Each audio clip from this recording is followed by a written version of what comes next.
Chapter 30. Exchange.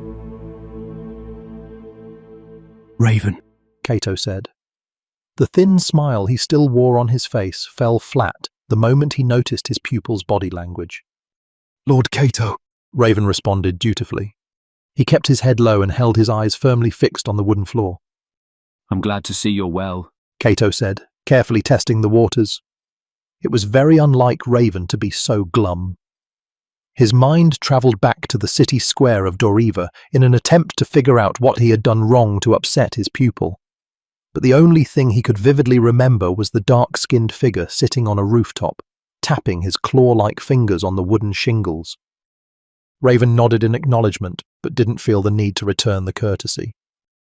Your sister told me that you have been ruling with an iron fist in my absence, Cato said, half chuckling, hoping to shatter the tension. Someone had to make the difficult decisions around here, Raven responded flatly. There was blame in his icy tone. I see, Cato muttered, still trying to decipher his wrongdoings. It wasn't necessarily anger he sensed from his pupil, but rather a very tangible separation, as if an invisible wall had been erected between them. He took a deep breath and worked himself to an upright position, wincing, groaning, complaining. I've seen better days, He grumbled, hoping to reap some sympathy, but as was already expected, he received none. Raven, He asked after a moment of silence that seemed to get heavier as it lingered on. It finally dawned on him that the situation was even more precarious than he estimated. are we good?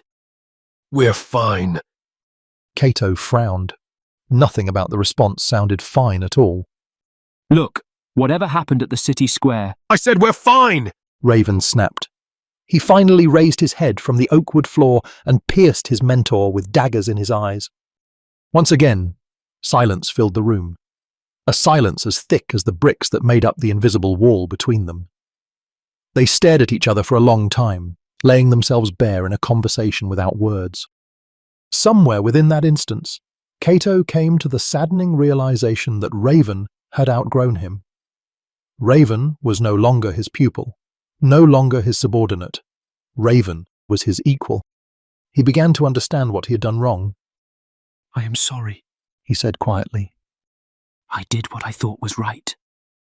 There is nothing to apologize for. You are the captain, I am your lieutenant. It is not my place to question your reasoning. Are you at least willing to hear my explanation? Raven didn't answer. He just stared back at his mentor, stone-faced. Very well. Cato lowered his eyes to the bedsheet and accepted the refusal without putting up a fight. I only wanted to protect you. Oh, my big fucking savior! Raven propelled himself from his kneeling position and hunched over Cato with menace. Even after seeing his mentor's pitiful condition, he remained livid, grinding his teeth in a hopeless attempt to put a damper on his anger. You O'Nearans just love to play heroes of the realm, don't you? Cato flinched and bounced back, wide-eyed. What did you just say? I said that I would have been fine without your interference. Raven growled. If only you had more confidence in my abilities. In me. Raven, that is not... Cato began, but wasn't even sure what he was going to say. I am sorry. He said again, but even to himself the apology sounded hollow. He turned his eyes away, unwilling to face the scorn. Raven dove onto Cato and grabbed him firmly by the shoulders. You don't get to look away from me, goddammit! I am not looking for an apology! I don't give a flying fuck that you knocked me out cold! You made a promise to me! To us! And you broke it! There is nothing you can do to unbreak that promise! His grip on the shoulders loosened as he slowly backed away in disbelief. You don't even know what I'm talking about, do you? It turned silent again. It's not the same this time, Cato said after a long while. Raven scoffed. It never is it? You haven't been the same ever since you returned from Espira. There is something different about you, something I can't quite place yet. There is a certain distraction that clouds your clarity, an unspoken fear you keep hidden away somewhere below the surface. There is something you don't want to share with me. His throat was closing shut, and he was fighting a battle against his emotions that was impossible to win. Because you don't trust me. Raven, There is literally no one in the entire world I trust more than you. You are my— We could have overcome them together! Raven shouted. You didn't have to do this on your own! We needed information. Cato snapped back. It was the only chance we had to learn about what happened to them. Yeah?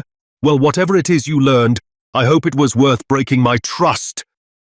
That will be my burden to bear, Cato said bitterly. He wasn't prepared to have this conversation with Raven before he was able to figure out what it all meant himself.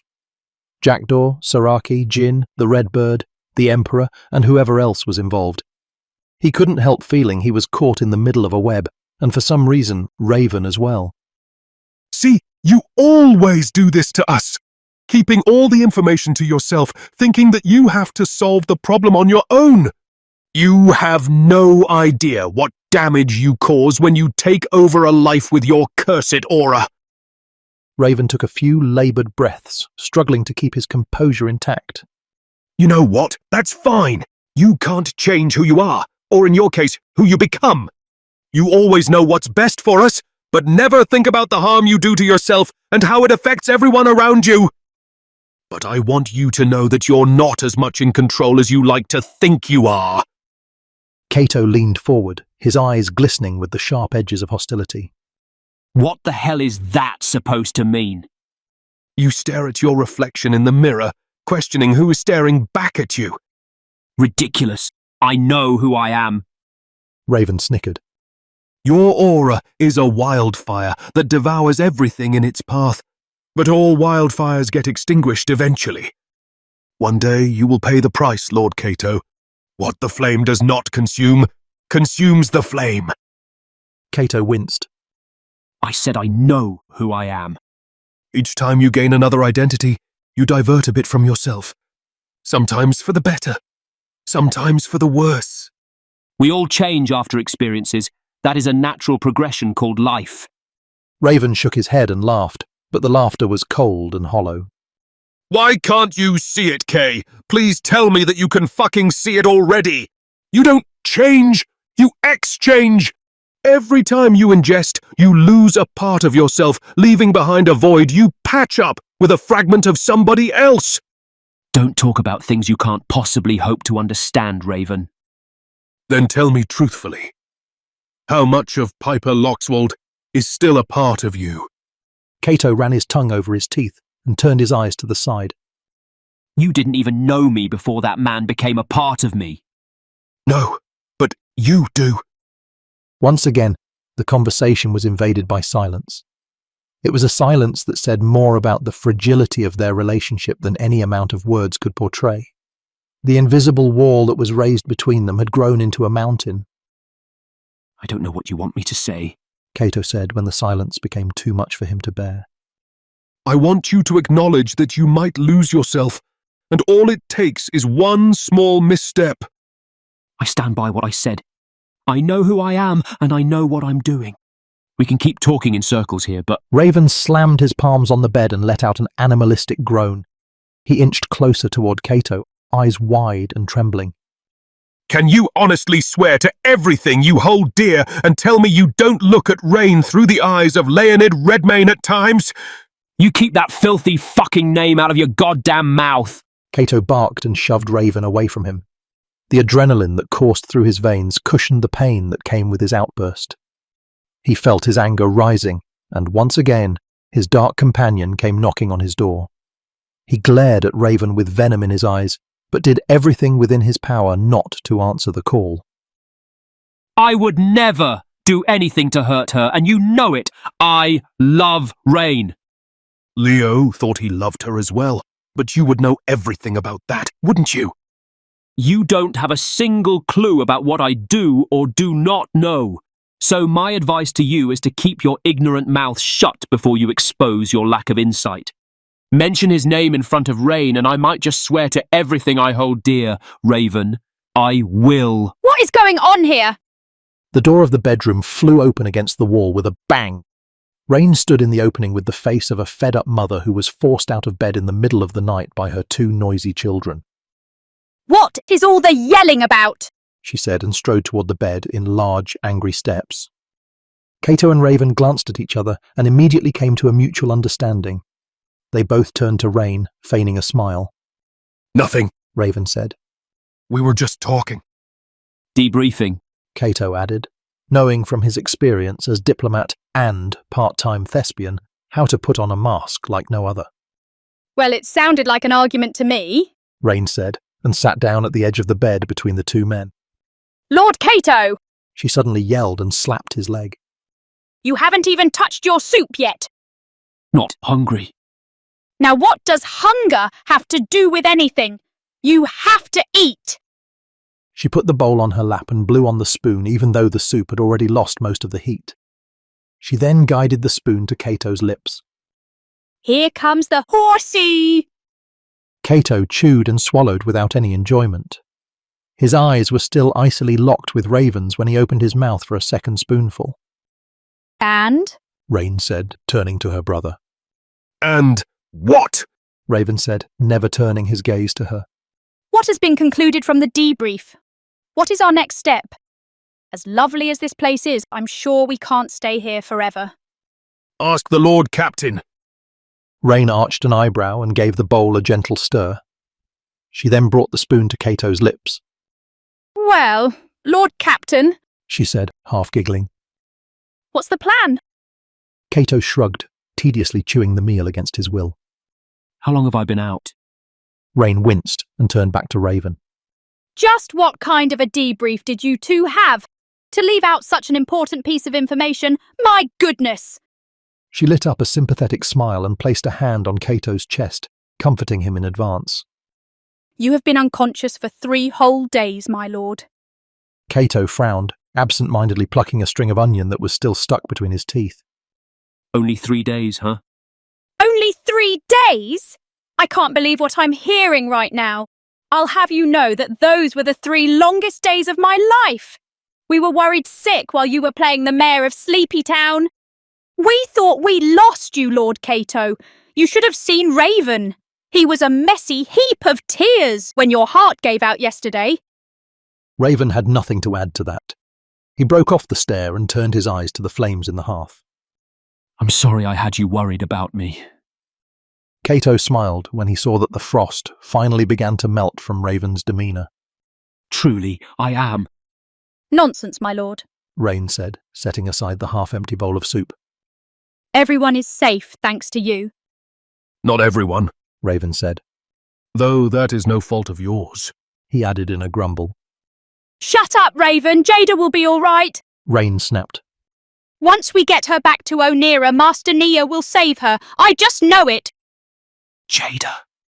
Cato barely heard the siblings quibbling anymore. All he could think about was the moment at the city square when Koba subdued Jada into a deep sleep. He remembered there was something she said that sounded like utter gibberish at the time, but after the things he had come to learn from Flint Whitelake in particular, her words made perfect sense. His forehead wrinkled to an intense frown as he tried to recall the words. The tree is reborn. He finally mumbled after a while. Raven and Rain immediately stopped arguing and turned their heads to Cato in surprise. What? They both said in unison. Raven, Rain, please listen to me carefully. Cato said with glass shards down his throat. There is something I need you to hear from me. Rain leaned in attentively. What is it, my lord? You seem very upset all of a sudden. We were not alone when we entered Doriva. Well, obviously. I'm not talking about them. Someone else had been there from the start, waiting for us to arrive. I first noticed something was wrong when I found you two in the street near the stable. I heard a tap code that said, "I found you." At first, I thought it came from one of you. But you never heard my sign in the first place. Then later at the city square, I saw someone on one of the rooftops, observing us like a predator studying his prey. My lord, Rain said, wringing her face in concern. not to dismiss your senses or anything, but you've been hit in the head pretty hard. We have scoured the entire city for the past few days and found no one else. What did that person look like? Raven asked. Like you, Cato answered dryly and held his eyes on Raven. dark-skinned, athletically built, wide beaming smile on his face. You're joking, right? I wish I was. But even if I were, I haven't even told you the punchline yet. Meaning what exactly? Cato ground his teeth. Even thinking of him made his blood boil. His name is Jackdaw Blackshaw. Jackdaw?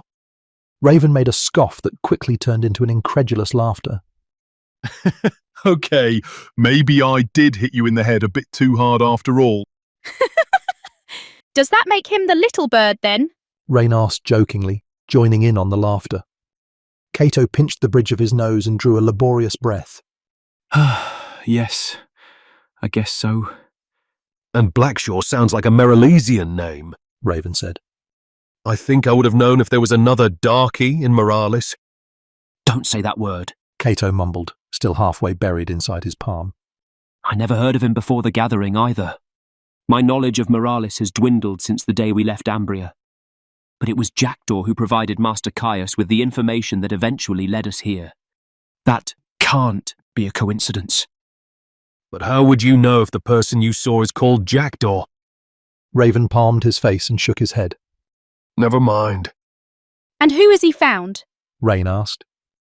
You did say that the tap code you heard was, "I found you," but are you sure that message was meant for you to hear? I have nothing conclusive to tell you yet, but I promise that I will share all that I know with you once my head is no longer a mess. And that is exactly why you need to rest, my lord. How else are you going to recover? Rain hunched over Cato and was about to tuck him in, but he held her by the hand and refused to be subdued. There is no time, Sunshine. Something bad is about to go down. I can just feel it. He held his eyes on the siblings and was suddenly overcome with emotions. But no matter what happens, I want you two to know that you are the best thing that ever happened to me. He shifted his eyes between the siblings and eventually kept it purposefully locked on Raven. Even if there may come a day when I have exchanged all parts of me that you once knew, a day when I forget about everything I hold dear and I finally lose myself to the infinite depths of the abyss, I want you both to understand just how much you mean to me. On that day, I want you to remember that I love you with all my heart, and that even in absolute darkness, your light will shine through to guide me. Kay, Raven said, feeling the heat of tears setting his eyes ablaze. Cato raised a finger and bit his lip in an effort to withhold his emotions from breaking through his composure. If that day comes, He said, refusing to accept that scenario as an inevitability. I want you to be there and remind me of my love for you. Rain flew into his arms and started crying her heart out. Lord Cato, what is all this? Why are you saying such things? She forcefully dug her head into his chest, turning the blanket into a soggy mess. You are such a fool, my lord. Such a fool. We would never question your love for us. And you should never question our love for you. I know. Cato replied softly. His eyes were still locked with Raven's, but the invisible wall that became a mountain had already crumbled to dust. They could finally see each other clearly again. It remained silent for a while, but this time the silence was a comforting embrace. He realized how differently his conversation with Raven could have gone. His bloodthirst seemed unquenchable only a few moments ago. He was only a few seconds removed from a total catastrophe. If Rain hadn't intervened when she did, he dreaded thinking about what could have happened next. Even if he couldn't bring himself to admit it, he knew that Raven was right. The new identities did change him, and although he was determined not to succumb under the changes, he still understood that he couldn't possibly overcome the metamorphosis on his own. He needed people around him he could unconditionally count on, people he could trust, people who wouldn't shy away from telling him the cold, hard truths whenever he strayed off too far. We are family, my lord. Rain said, sobbing through the blanket to end the silence. Family. He echoed faintly, and saw that Raven was solemnly nodding along in agreement. He smiled a peculiar smile, as if all of the sudden he had found the answer to one of life's greatest riddles. I should have done this a long time ago, He said, undoing his necklace with great difficulty. It was a clear, blue, tear-shaped sapphire on a silver chain he received from Principal Aaron on the day he graduated from Ethelwomb, a priceless memento of his growth as a person. He hung it around Rain's neck and kissed her forehead. My lord, She said, staring at the gemstone in bewilderment. I don't know what to say. She raised her celestial blues that were shimmering behind a veil of tears. Her hair was glued to her face in a chaotic mess, and her lips were quivering beyond control. It looks much better on you. He said, and started fidgeting his fingers with a wince. He then turned to Raven and invited his pupil to extend his hand. I don't need to remind myself of who I am. Not when I have you by my side to do that for me. He slid a ring on Raven's index finger and was becoming overwhelmed with emotions. Kay! This ring was given to me by Grandmaster Aemon when I was made Lord of Serenity Hills. Cato said, holding back his tears. I want you to have it. I don't understand. Raven stared at the whitish ring on his finger, of which was said to be made from fossilized wood. These are your most treasured belongings. Cato laboriously worked himself to his knees and placed his forehead on the mattress. Raven, Rain, I have thought about this for a long time. He drew a deep breath and took a moment to fortify his composure. I wish for you to take on the names of Raven Knight and Rain Knight. I want us to be a real family. Will you do me the honor of accepting me as your lawful brother? Raven and Rain only had the energy to answer with a shaky nod. Their throats were completely sealed shut, but words were no longer necessary. The three of them huddled together in a tear-soaked embrace, filled with warmth and happiness.